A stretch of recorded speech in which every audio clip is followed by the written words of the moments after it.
Good evening, folks, and welcome to another episode of Holy Smokes. And tonight, as you can see, I'm at home. And this is my little spot out here, right outside on my lawn, where I come out, I relax, I have a cigar, I drink a rum or a whiskey or some other libation, and relax and enjoy myself. So, today we got for you is the La Diferencia Cubana. This is a Dominican cigar. This one I have is the Torpedo, and this is actually a boutique private label cigar made by a master blender, Mr. Hanky Kellner, from the DR as well. And he is well known for blending Davidoff cigars, AVO, the Griffin, and all those other type of cigars out there as well too. And he's very good at his job. And this is his private label, little boutique cigar. I don't want to say little to belittle it, but this is an amazing cigar. This is the second time that I have this, so I could give you guys the plug for it. And this is it. Well made, good construction. Not a lot of veins on the cigars.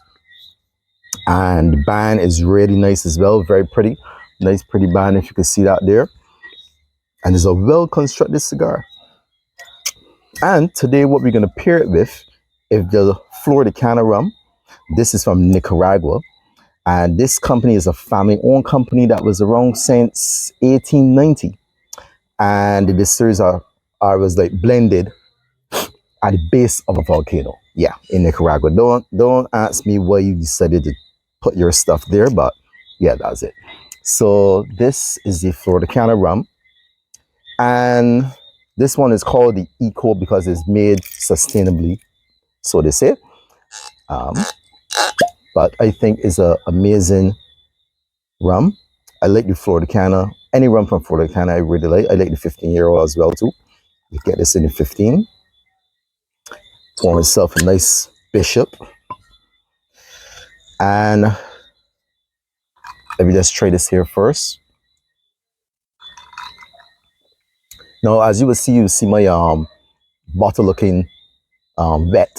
That is because I like to keep my liquor in the fridge or sometimes in the freezer so that I don't necessarily have to add ice to it. But this only went in late this evening. So I decided to put it in real quick to get it chill up. But I normally like my drinks rocky, nice on the rocks. I hardly drink my drinks neat, to be honest with you, except for the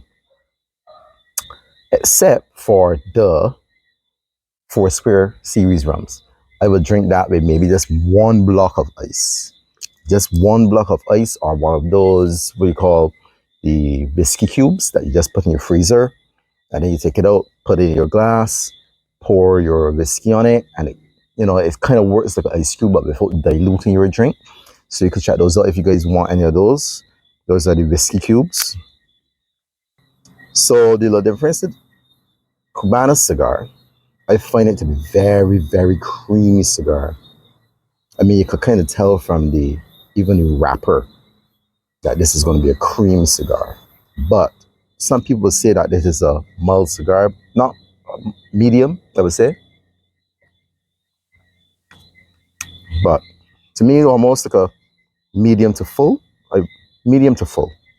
Even when you retrohale the cigar, it's not burning your nose like how some of the full body cigars would burn your nose. But it's so smooth and so creamy.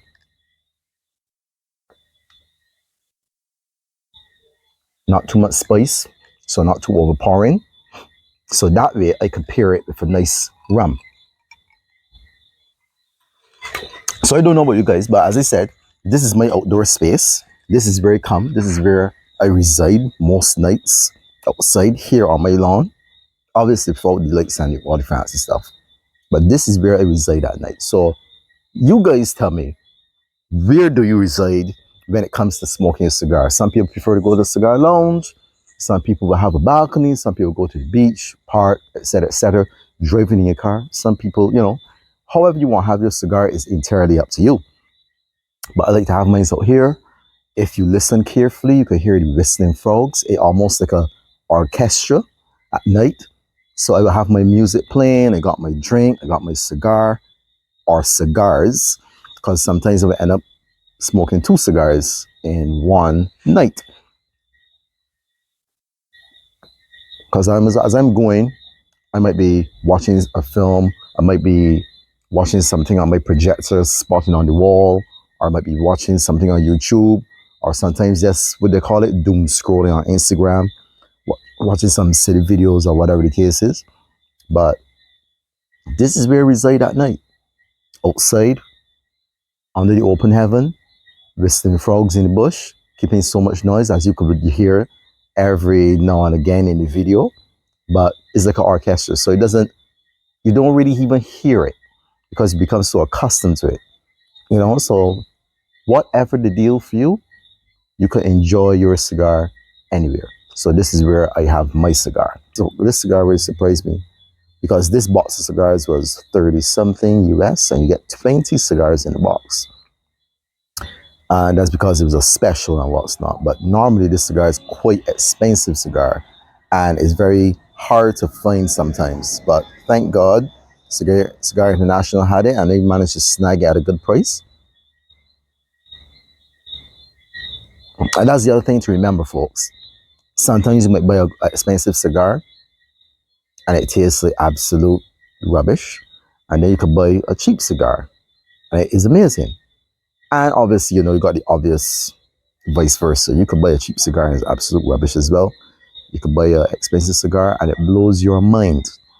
Like recently, I had the privilege of smoking a La Palina, given to me and gifted to me by my good friend Kurt.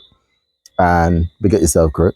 And as soon as I got it, if he gave me it, I think that was on Friday. I think I smoked it the Saturday. No, he gave me on Saturday, so I smoked it the following day, the Sunday. I kind of I didn't let it rest in the humidor for 2-3 weeks and then smoke it. I like to smoke my things as soon as possible, to be honest. And that's another point that we want to touch on. One thing I realized recently, because when I normally buy my cigars, I like to get the cigars, take them out to the packaging and everything. As soon as I get home, light up a cigar.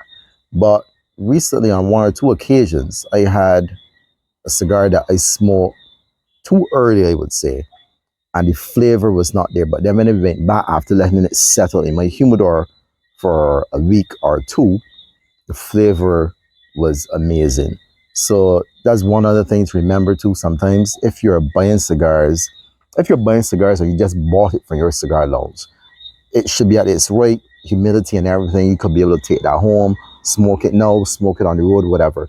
But if you just bought cigars, ship them to your wherever you are or whatever, when you get those cigars, it's best to let them sit in the humidor for a little bit. You gotta acclimatize, mix and mingle with the other cigars in the humidor. And then after a week or so, if you have the patience, just pull one and smoke it and see what you get. I guarantee you it will be better than smoking it when you get it straight out of the box. Because a lot of times, yes, the cigars may be very well humidified in the bond or wherever they're coming from. Then they're shipped in the back of a truck. And then they're put on a plane for X amount of time. Then they come to Barbados, where I'm at. Then they go to a bond holding facility, wait for customs, etc., etc. Then I receive them. So you got a lot of movement in between there, a lot of changing temperatures and humidities. Although when the guys pack them, they pack them really well with the Boveda packs and everything in there. But when you get it, you still need to put it in a humidor, let it sit for a while before you smoke it. That's just my little 2 cents. So guys, thank you again for joining me today in the great outdoors with my whistling frogs and the birds in the trees that hiding out and the bugs flying around. But today is a good day. Any day above ground is a great day. I want you guys to enjoy yourself, enjoy your cigars, enjoy a good libation, and I will see you next time. On the next video, we have another Dominican cigar that I want you guys to try. And you guys let me know how it is. Please hit me up, send a message, click on subscribe. Thank you again for coming out.